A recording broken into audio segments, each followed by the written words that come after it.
just because Deborah went and wake up trouble and he got the consequence.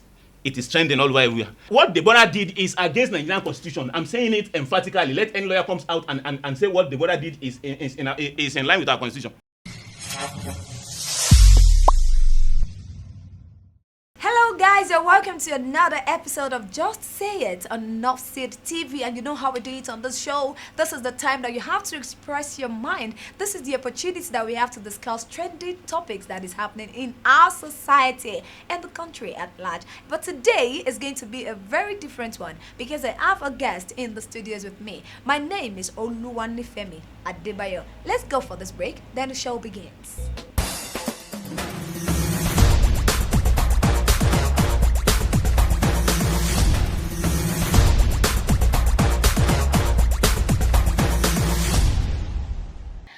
You're welcome back from the short break. And I told you earlier that I have a special guest in the studio today. And who is the special guest? What is the special guest going to talk about today? And today, just let me tell you what we are going to talk about. We are talking about blasphemy, jungle justice. People have been talking about impunity. And this is due to the recent killing of Deborah Samuel at Sokoto, the one that just happened recently. Okay, today I have somebody in the studio to do justice to my topic today. Is the former national president, Muslim Student Society of Nigeria, also a one-time apex body coordinating the affairs of Muslim students in the country, and also a former general secretary, Nigerian Supreme Council for Islamic Affairs, and presently a religious and political analyst and also a social commentator. I have Alhaji Abdulaziz Sirajuddin for me in the studio with me. Welcome and thanks for joining us on Just Say It today. You're welcome. Thank you. Okay, so let's go straight to blasphemy. You know, that is what people have been talking about and it's been trending for a long time now. And talking about the death of Deborah Samuel in Sokoto State, the recent killing from the other students at Sheu Shagari College of Education in Sokoto. What does Islam say about blasphemy? Once again, I want to thank the organizers of this program, and I equally greet our viewers at home. Islam is a complete way of life. One of the final revelations Allah gave to Prophet Muhammad is found in Surah Al-Ma'idah, Quran 5, precisely verse 3. Allah says, Al-Yawma akmaltu lakum dinakum. Today I've perfected your religion for you, or I've completed your religion for you. Wa atmamtu alaykum ni'mati. And I've perfected my blessings on you. Wa raditu lakum al-Islam adina. And I've chosen for you Islam as a way of life. By that verse, we understand that Islam is a complete way of life, is a perfected religion. It talks about everything that involves humans and evil. As a result, Islam equally talks about the issue of blasphemy. Blasphemy here involves denigrating, insulting divine bodies or sacred things. Anything that is held sacred, anything that has a divinity attached to it, when you malign, insult, cast aspersion on it, then that is blasphemy as far as Islam is concerned. And in Islam, blasphemy is not taken with levity. All the scholars of Islam agreed that blasphemy against the Prophet of Allah, which the Prophet of Allah has a divine connection with Allah. He received direct revelation from Allah and he passed the message to humanity. So he has a very direct link with Allah. The revelation that is being given is the Quran. Quran equally has has a revelation. In fact, our belief that Quran is not created, it is the word of Allah. So when you denigrate it, you insult it, you condemn it, you have actually committed blasphemy. In Islam, the punishment for blasphemy is death. It's because it's a capital crime, which requires a capital punishment. The modus operandi is another thing, but this is a crime and this is the punishment. So the punishment will now be carried out by the people in authority. Okay. If we have Islamic State, the people in authority, when a blasphemy is committed, people that witness it will get hold of that person, hand him over to the government, and the government will adjudge him. If he's found guilty, he will be sentenced to death. If he's not guilty, he will be freed. That is as far as Islam is concerned. But even in our country here, in our constitution, there is a column for blasphemy. There is a provision for blasphemy, and anybody who blasphemes any divine object and he's found guilty in the constitutional court, he will be sentenced to at least about 10 years imprisonment. That is even in our country here. So Islam makes provision for it. Even our country, which is multi-religion, some people say it's secular, whatever, whichever one. I'm not here to argue about whether it is secular or multi-religion. But even in our country, our constitution recognizes that you must not blaspheme, you must not ridicule, you must not insult any divine object. I am a Muslim. Because I'm a Muslim, I don't have the impetus, I don't have the audacity, I don't have the license to go and insult Jesus Christ, even though that is even part of our Islam. We hold Jesus Christ in high esteem. We believe he is born of a virgin. We believe he is the Messiah. We believe he is a servant of God. We may disbelieve in certain other aspects as far as the Christian, have projected him. But this is our belief. In fact, a whole chapter is named after the mother of Mary, mother of Jesus Christ. So it is part of our religious obligation to always hold Jesus Christ in high esteem. And anybody who blasphemes against Jesus Christ, it is equally part of our responsibility to punish that person. But in Islam, the other issue is just that Islam has a prescribed punishment, which is capital. But our constitution did not recognize that capital punishment. Rather, our constitution recognized that he can be given a lesser punishment, which is equally part of our Islam. There is a provision for that in our Islam, especially when we are living in a multi-religious area where we have the theory of states, where everybody is equal under the law. The example we operate in Nigeria. So in Islam, there is blasphemy and there is a punishment for it, which will be carried out by constituted authority. You said the punishment for blasphemy in Islam is death. Yes. All right, this will bring me to the next question. People take laws into their hands, and when we talk about these northern Muslims, we see them that they are the ones that really take these things in their head, and they think they are fighting for Muhammad. They think they are fighting for Allah. The video that went viral, there is this particular guy that was talking about, okay, I have burnt her. He said so many things. Can we say it is based on their own culture or religion? I have to make some clarification. Number one, we don't fight for Muhammad. Whether it is the Muslim in the south or the Muslim in the north, nobody fights for Muhammad. We don't fight for Allah. But we fight to defend our religion. We fight to defend the integrity of our religion. We fight to defend the authenticity of our religion. We fight to protect the honor of our religion. And equally, we fight to... Part of the integrity as well as honor of our religions is in the personality of Muhammad.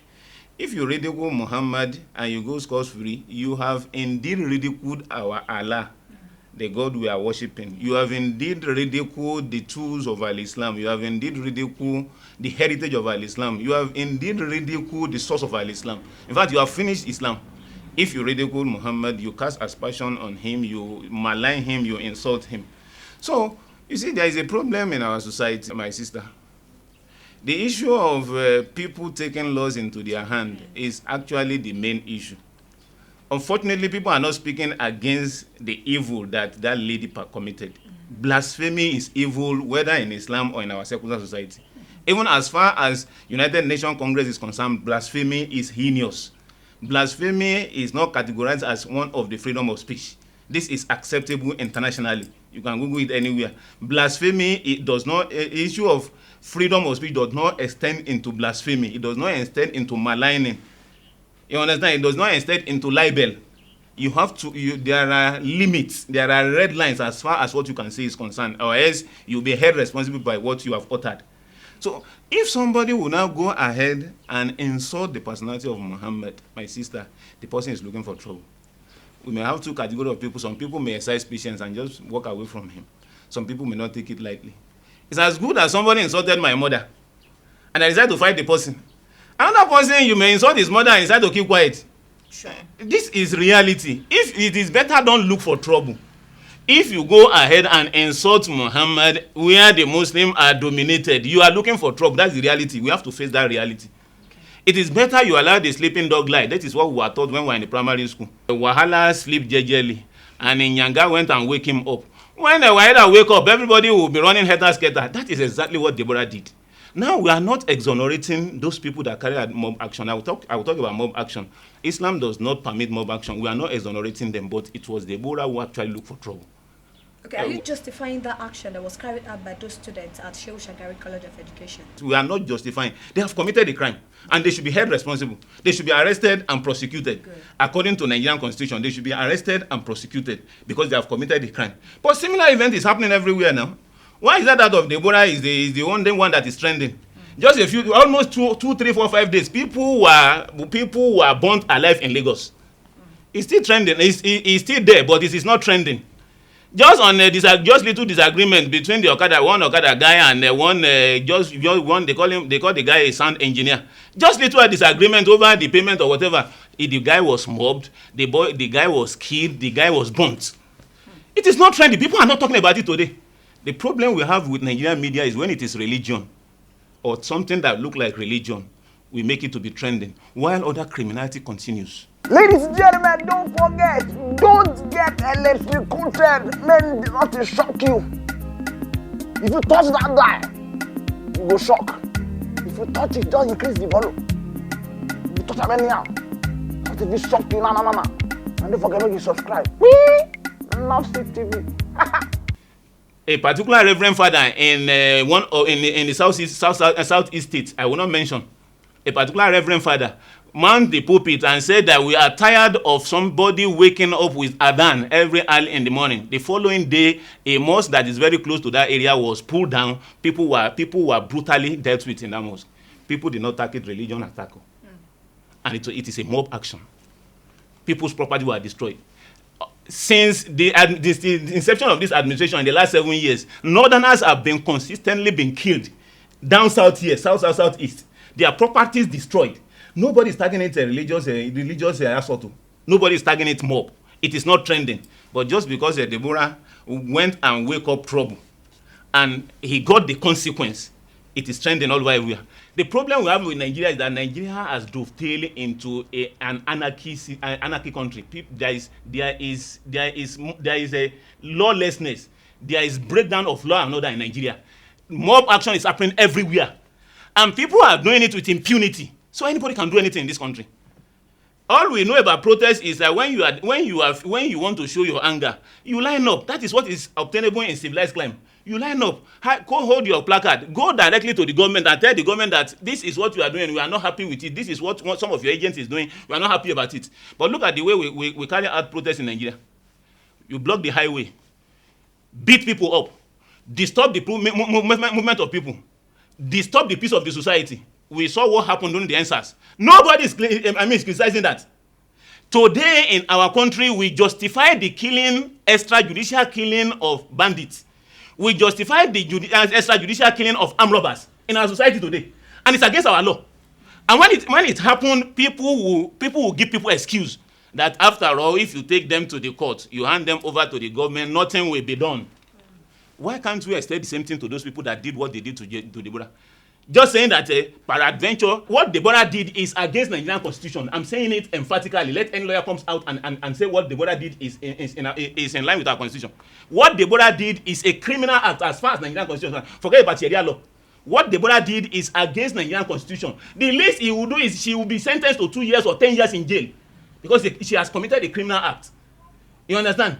But nobody is talking about that criminality. Now we have situations where people will perpetrate the same crime. They will be handed over to the government and the government will set them free. Why can't we say that maybe that is the reason why those mob decided to keep Deborah? Peradventure, if she's handed over to the government will let her go. Just as other criminal elements will perpetrate one crime or the other, and the people will hand them over to the government will let them go. Of recent, we've had this government freeing people who have stolen Nigerian money, freeing them. You know, if we continue to talk about the act of impunity in this country, we might not. The issue of that mob action came as a result of the impunity in this country. Sure. Breakdown of law and order. The issue of the judiciary have collapsed. There is no justice in this country again. As a result, people are bound to take laws into their hand. When you embarrass me and I have lost hope in the judicial system, I will take laws into my hand.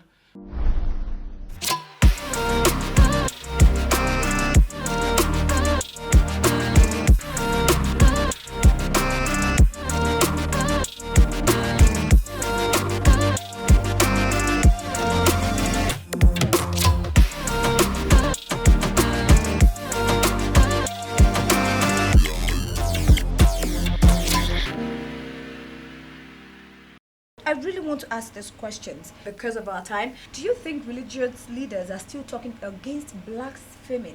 Do you think they still preach something about it, to curtail this act in the society? Number one, they can't make a release. After their first release condemning the killing of Deborah, they made another release. And they caution all the Christian parents, even the churches and the religious outfits within the Christendom. They caution them that people should respect other people's faith. I saw the media broadcast. I saw the press release. Yeah. So kudos to them, because you don't go and wake trouble. When you wake trouble, you must be ready to bear the consequence. That's number one. The Muslim leaders have equally talked about it seriously. But for a very long time, an average Muslim knows what is called blasphemy. And even in Christendom, they equally know about what is called blasphemy. It's just unfortunate. The issue of impunity in this country have grown to a very high level. Impunity in the sense that I can do whatever I like. I will take the bluff of anybody. I'm less concerned about anybody's feeling. That is exactly what is being bred in this country today, and it is almost everywhere. People will take laws into their hand. People will try to, barricade a major road, not minding the consequence. Somebody may be in labor, and it has to be transported to the next hospital, and you have barricaded the road. You not allow the person to access medical. These are issues that is going on in the country. There is impunity everywhere. There is breakdown of law and order, and people have lost hope in the judicial system. People believe that when you take people to the go, when you ask people to be arrested by the police will let him go. Just pay them some money. That is the belief of people. People believe that even if he gets to the courts, there is equally politics in the court. Somebody will just call the judge. I'm interested in this case, and that is the end of the case. People believe in that. When people believe in that, my brother and sister, the next thing, which is very, very natural, is that people will take laws into their hand, because people will want to get justice either by hand or by crook. All right. So lastly, as a religious analyst and commentator, what can you say to, things that are going on in the country right now, and what's your advice to people generally? My advice to the people is that we should not take laws into our hand, because it's equally criminal. Two wrongs does not make a right. And in Islam, the end does not justify the means. In Islam, in the secular world, the end may justify the means, but within Islam and morally, the end does not justify the means. So don't take laws into your hand. Let us still try within our own individual self. Let us implement the law.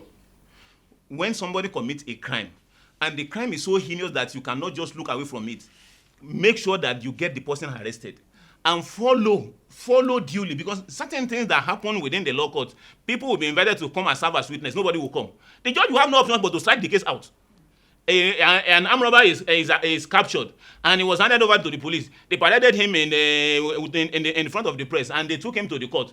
Where are the witnesses? Nobody is coming to witness. The judge does not have any option but to do what? To strike out the case. And that is the example people continue to give in the society, that after all, he was arrested as an armed robber, and at the end of the day, he was freed.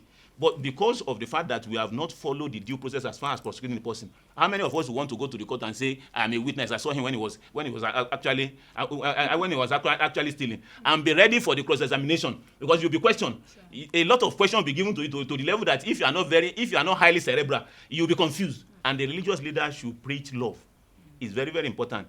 Allah knows the reason why he has created us to be in different color, different tongue, and equally different professions. We profess different God.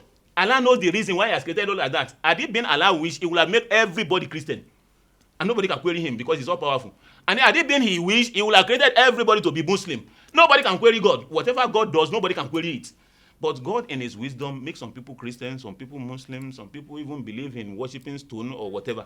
Let us all love one another because we are human. And the good thing about humanity is that love. We are not animals. Thank you very much. Thank you for coming. You're welcome. All right, guys, with that, we're going to end the show today. Thank you for tuning in to Nofsid TV, and thank you for always watching Just Say It on Nofsid TV. Just like Alhaji Abdul Aziz have said, there is this important thing and I want you to know, which is love. Let us all love ourselves, and I know that in a society, in a country, that there is love, and I know that there is going to be unity among ourselves. And also, let us learn to respect each other's religion, If you are a Muslim, respect me as a Christian. If I am a Christian, I should be able to respect you as a Muslim. So please, let love lead, okay? So that we can live peacefully in the country. Thank you so much for being part of the show today. My name remains Oluwanifemi Adebayo. Stay tuned to Nufsid TV and keep watching. I'll see you next time. Bye.